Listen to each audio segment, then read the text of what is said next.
ओम शांति। आज की मुरली में आया कि ज्ञान सागर और ज्ञान नदिया की बातें आई। तो वो ज्ञान नदियाँ कौन है और कौन बनते हैं, क्या राज है, आध्यात्मिक रहस्य समझना है। उत्तर है ज्ञान सागर और ज्ञान नदिया। ज्ञान सागर अर्थात परमात्मा, उसको ही कहा जाता है। वो सर्व गुणों का सागर, शक्तियों का सागर, ज्ञान का सागर, वो सागर है, क्योंकि वो जन्म मरण के चक्कर में नहीं आता है। तो उसके पास सारे विश्व या सारी दुनिया कैसे चलती है, सारा ज्ञान है। तो वो जब इस सृष्टि पर अवतरित होते हैं तो वो आकर जो ज्ञान देते हैं, उस ज्ञान से ही हमारी सद्गति होती है, जन्म जन्मांतर की इच्छा पूर्ण होती है। गीता में भी कहा है, जब भक्ति पूरी होती है तब ज्ञान आता है और फिर वैराग्य वृत्ति से हम अंतमती गति कर सकते हैं। तो इसके लिए ये आत्मज्ञान चाहिए। और जो आत्माएं उस भगवान के ज्ञान लेकर उनके बच्चे बनते हैं, वो उसकी एक एक बातों को जीवन में धारण करते हैं, ज्ञान को अच्छी रीति समझते हैं और समझकर उसका मंथन कर राज समझने का प्रयत्न करते हैं। जब हमारी बुद्धि शुद्ध पवित्र बनती है तभी हम इस राज को समझ सकते हैं। वैसे भी दुनिया में कहते हैं कि जमुना का तट हो, गंगा जल मुख में हो, तब प्राण त्याग करे, बना ये शरीर प्राण छोड़े। तो ये किसकी बात है? ये अंतमती गति की बात है कि मुख में ये भगवान का ज्ञान हो, हमारा कनेक्शन भगवान से जुड़ा हुआ हो, उसकी याद में जब शरीर छोड़ते हैं तब हम स्वर्ग में श्री कृष्ण के साथ आ सकते हैं।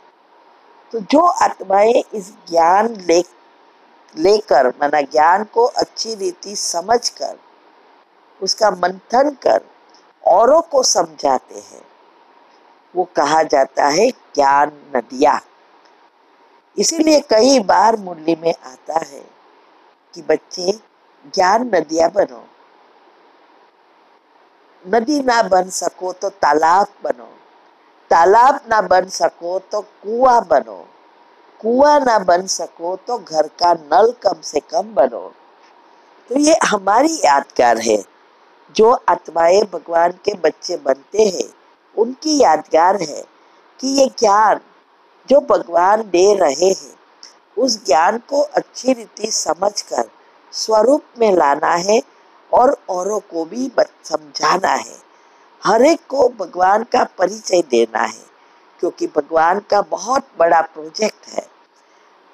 सारे विश्व की 800 करोड़ जो आत्माएं हैं, उन सबको मैसेज देना कि भगवान इस सृष्टि पर आ चुका है और ये सृष्टि परिवर्तन का कार्य चल रहा है और नई दुनिया की स्थापना और पुरानी दुनिया का विनाश, ये कार्य सिर्फ और सिर्फ स्वयं भगवान आके करते हैं।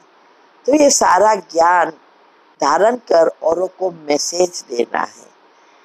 और इसमें से 33 करोड़ आत्माएं जिसकी यादगार है, देवी देवताएं 33 करोड़ है, वो आत्माएं भगवान का ज्ञान सुनेगी, 7 दिन का शिविर करेगी।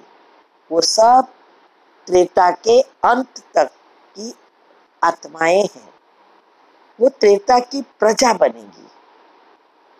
माना इसमें से 31 करोड़ त्रेता की प्रजा है, अभी उसमें से 2 करोड़ जो सत्युग की 8 जन्म की आत्माएं हैं और उसमें से 9 लाख आत्माएं जो पहले जन्म में आते हैं।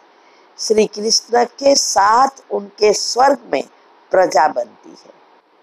इसीलिए कहते हैं, शास्त्रों में बताया है कि श्री कृष्ण के जन्म के समय नंदलाल ने 9 लाख गायें ब्राह्मणों को दान दी।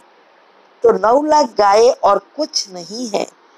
जो आत्माएं तीव्र से तीव्र पुरुषार्थ कर गाय के समान बनते हैं, वही स्वर्ग में श्री कृष्ण की प्रजा बनती है, उसके साथ आते हैं।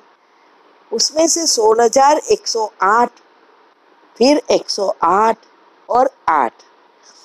विश्व में 8 आत्माएं मुख्य है, जिससे सतयुगी 8 राजाई चलेगी। उसके संकल्प से सब कुछ होगा और हम सभी संकल्प से ही सब कुछ करेंगे। उसकी ट्रेनिंग, उसके संस्कार बनाने का समय अभी संगम युग पर है। वो सिर्फ एंड सिर्फ भगवान आके सिखा रहे हैं। तो जो 16,108 आत्माएं हैं और 108 और 8, तो 8 सतयुगी महाराजा महारानी, फिर 108 श्री कृष्ण के घराने की आत्माएं, वंशज, जो सतयुग के 8 जन्म के राजाएं बनेंगे। और फिर 16,108 श्री कृष्ण के फ्रेंड्स एंड एक्सटेंडेड फैमिली, वो 16,108 साहूकार आत्माएं, वो त्रेता अंत तक के राजाएं बनेंगे। और फिर 9 लाख आत्माओं में भी जो आगे परसेंटेज में है, वो त्रेता में पहले जन्म से वो आएगी और द्वापर से पहले राजा बनना शुरू होगी। इस पुरुषार्थ से 9 लाखवां नंबर भी राजा बनता है, एक बार बनता है। तो ये ज्ञान नदियां बनना, अर्थात जितना आप आत्माओं को ये ज्ञान देंगे, उस अनुसार वो आपकी प्रजा, भक्त, वारिस बनेगी। तो वो गांव गांव में नदियां जाती है ना, इसीलिए सागर कभी भी सूखता नहीं है, पानी खत्म नहीं होता। लेकिन नदियां सूख जाती है, फिर से बढ़ती है, फिर से सूखती है।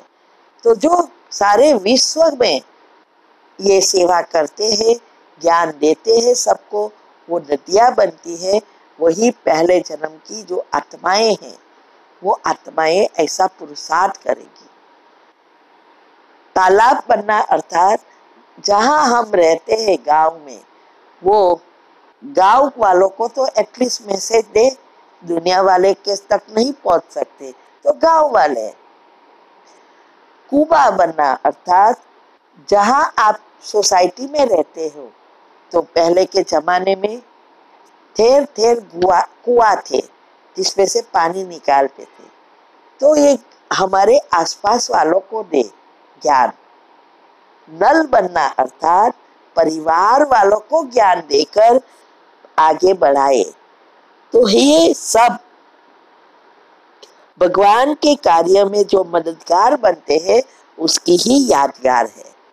इसके लिए YouTube चैनल पर हमने शिव शक्ति मेडिटेशन बीके कुसुम, उस पर ये सारी बातें डिटेल में बताई है और बहुत सारे राज रखे हैं। आप वो चाहो तो सुन सकते हैं और पुरुषार्थ कर आप भी नदियां बन सकते हैं और श्री कृष्ण के साथ पहले जन्म में या उनके घराने में आने के लायक बन सकते हैं। ओम शांति।